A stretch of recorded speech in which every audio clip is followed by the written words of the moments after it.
Roll4Crit.com presents How to Play Splendor in 5 minutes or less or more. In Splendor, you'll be taking on the role of an oddly sinister-looking Renaissance-era merchant, trying to get more jewels and materials than your opponents. The player with the most points at the end of the game wins. Designed by Marc-Andre and published by Space Cowboys! On the playing field, you'll see 3 card piles next to 3 rows of cards. These are development cards, which represent your opportunities to increase gem production. Each pile and row is numbered 1, 2, or 3, indicating how valuable the cards coming out of those piles will be, with the 1s being the cheapest and 3s the most expensive. On your turn, you'll be able to do one of the following things. Purchase one of these cards for your collection, obtain gems, which are currency for purchasing cards, or reserve a card, which I'll explain later.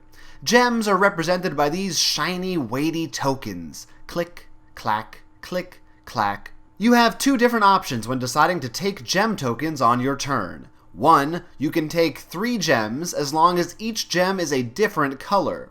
Or 2, you can take 2 gems of the same color.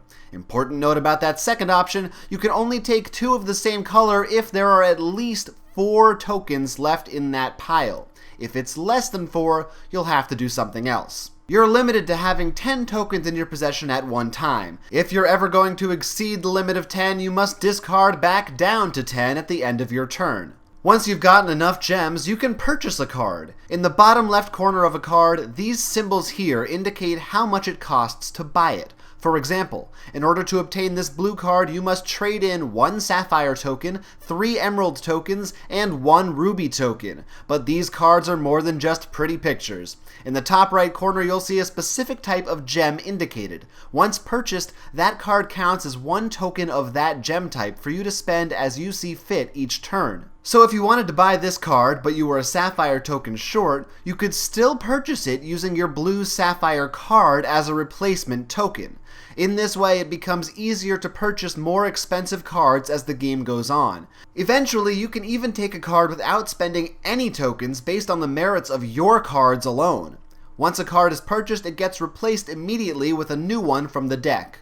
If there's a card you've really got your eye on and you don't want anyone to take it before you have enough gems, you can use the reserve action. Simply take said card and place it in your hand. Now you can purchase it whenever you're ready, but no one else can. When you reserve a card, you also get to take 1 gold joker token, which can be used on a later turn as any gem type you desire. If you want, you can reserve the top face-down card of one of the 3 piles instead of one that's face-up.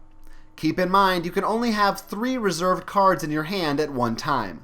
Some cards also have a big white number in the upper left. Each card you buy with one of these numbers earns you that many prestige points. You want these, because they're how you win the game. You can also earn points via the noble tiles, seen here.